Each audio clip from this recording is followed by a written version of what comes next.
You know I've been binging Brandon Sanderson all year so far, right? So now I think it's high time that I start another fantasy series, and this one comes very highly recommended.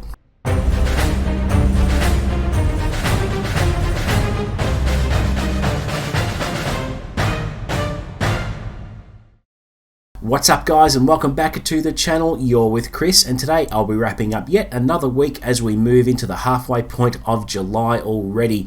Let me tell you guys, I can't believe how fast this year is going, far too quickly for my liking. So let's start off with what I got up to. First of all, I put up my spoiler-free review for the serialized novella called The Boy in the Iron Box by Guillermo del Toro and Chuck Hogan. This was a very quick, intense little read that I managed to squeeze into my already hectic reading schedule.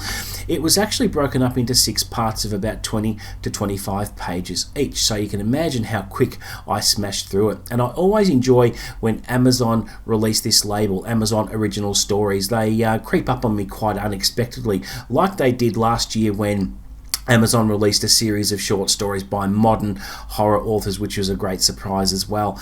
But I really enjoyed this one. If you haven't caught the video, please do. It wasn't much to talk about in the video because it's very short, but it really packs a punch. There was a lot of action. There was a lot of graphic violence as well, which was quite shocking, and a thrilling ending. So it was a really good, enjoyable read, and absolutely loved that. I also put up my spoiler-free review for 80s Ghosts by V.S. Lawrence, her debut indie novel, and it was great. I sent Vanessa the link to the video once I finished editing it and putting it onto YouTube, and she got to see it before everyone else, and it was well received. She really enjoyed that because the review was very, very positive, and she has even agreed to include me as a beta reader for her next novel, which is all about something, which I'm not going to reveal here. It is not my place. It is very early days yet, but it sounds very exciting, and to be a part of that process of being a beta reader is fantastic. And I'm going to encourage any self-published author, any indie author who watches my videos to hit me up by email. My email address is in the description below. Let me know about your work. Send me anything that might pique my interest, and I'll look at it, and I'll look at giving it a plug right here on the channel, because I would like to do a little bit more promotion to indie authors, because they are a very hard-working bunch. Also this week I've been completely wrapped up in Riley Sager's latest novel, Middle of the Dark. This was only released last week, and quite a few people are reading this one at the moment, and it is getting positive reviews. And I have known about this one being released for some time, and couldn't wait to get into it. And currently I am at the 68% mark, so I have been smashing through it, because the way Riley Sager writes is incredible. He has a really smooth style, so your eyes really fly over the words, and before you know it, you've read 100 pages in no time. And what he does, he sprinkles all these clues and hints throughout his prose, and keeps raising endless questions. And the burning question at the heart of this novel is, who the hell took poor Billy? And he's provided a whole host of potential suspects to keep you guessing. And if Home Before Dark is anything to go by, the one I read last year, which was awesome, I think I'm in for a bit of a shock. And in fact, I have just received a shock just before reaching chapter 21. There's a pretty big reveal there, which is pretty shocking. So because that reveal has been given now, I have no choice but to race for the finish line, which today being Sunday here in Australia, I am confident that I will finish it later today or tonight at the latest, so that I can start the next week fresh. But he is such a really good writer. I really like his style. It's very engaging, and he has a tendency to write with a few twists and turns, very much like another favourite author of mine, Freida McFadden. So I'll hopefully have my review for that up next Wednesday, which will be good, and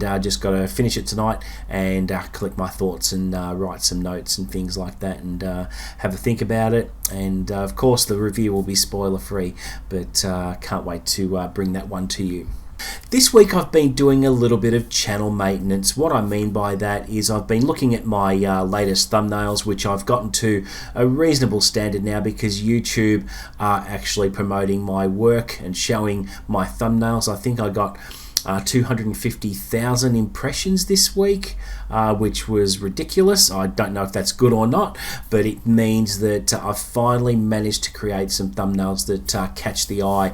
And I thought now that I've got my thumbnails how I want them to look, I thought I would apply them to the videos in my various new playlists that I've updated last week, because I figure if people are going to the playlists, it'd look better if the thumbnails kind of matched.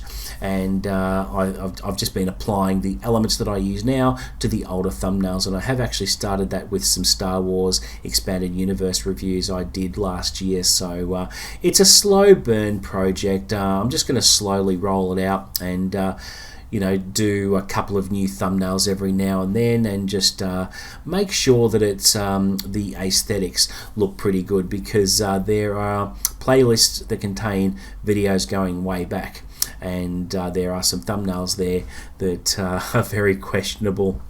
And on the subject of thumbnails, there's some content I've been toying around with bringing to you for quite a while.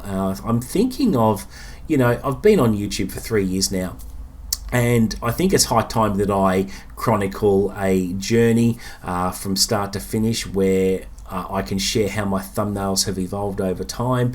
The earliest thumbnails are shocking. My pre-Canva days, when I discovered Canva as a desktop publishing tool, I've never looked back, but the early thumbnails are cringeworthy, so I might just have to grow a set and share all that with you and show you a journey through my creativity and how it has evolved over time. So not quite sure when I'll bring something like that to you, but it'll be very interesting to say the least. So we'll see what happens there. Okay, let's talk about what I bought this week. The first book I want to talk about is one I have ordered and due to be delivered to me tomorrow, being Monday, and that is Of Blood and Fire by Ryan Cahill, the first book in the Bound and the Broken series, a series I've been procrastinating about for some time now, and after watching a fair bit of YouTube and studying what people's take on the series is like and why I should read it, I finally got sold and am looking at starting the series in August at this point,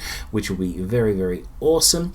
But I do have to read The Fall before I start the novel, because the novella is apparently very crucial. You can read Of Blood and Fire first, but it's recommended that The Fall is read first. So I've got that on digital, and I'll plan on smashing that out now. I may even do that this month. We'll see how time goes, but I'm very intrigued by the series. It has been recommended. There is nothing but praise across BookTube, so how can everyone be wrong? And I'm just hoping I enjoy it, and I think I will. And as I said in the intro, I have been binging Brandon Sanderson all year. I'm almost caught up.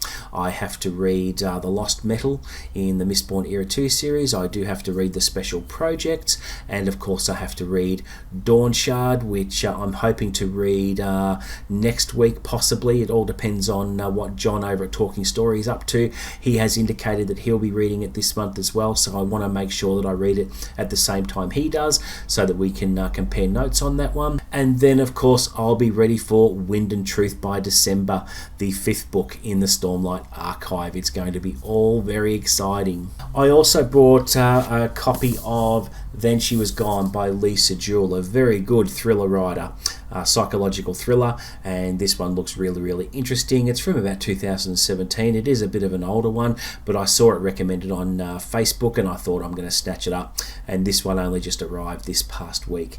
It's going to be a very quick read. It's only about a bit over 300 pages, and of course it has a nice large font inside, which is always a plus for me because my eyesight isn't what it used to be. Alright, let's talk about next week's reading, and I have options, which is a nice problem to have. So the first one I want to talk about, which I'm really, really considering, is Act of Defiance, the next Jack Ryan novel. This is my favourite thriller series of all time. I've left it go too long. I've had this book sitting on my shelf for quite some time. I have been a little bit distracted by a certain author called Brandon Sanderson. Now that I'm getting caught up, I'm going to make time for this one. So this is a top contender for next week. I'm really looking forward to it. And I'll be obviously reviewing this one spoiler free on the channel as well. But yeah, I'm really considering this one straight after middle of the night.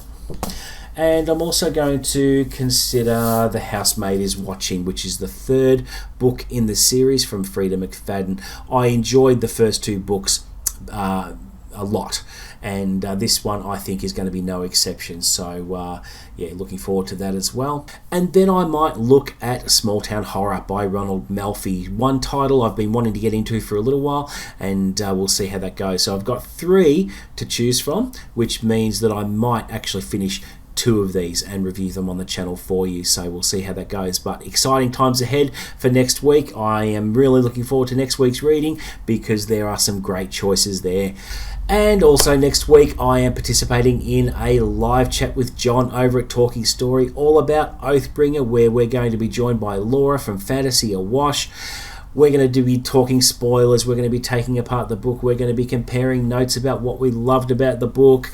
And it is going to be fantastic. Now, it's going to be next Wednesday, bright and early at 8 a.m. for me. And for John and Laura, it's going to be about 7 p.m. on a Tuesday night over in the US. So watch this space. And if you've already subscribed to John's channel, which I implore you to do, he'll no doubt be promoting it. And I will be double checking with him whether everything is all lined up ready to go. But it's going to be very exciting and will be definitely a highlight for me for next week. So there you go, guys. Thank you very much for watching. Please don't forget to like and subscribe. Help me get to 1,000 subscribers and I'll deliver the best content I can. As always, offer up any comments below or feedback. But until the next video, guys, happy reading.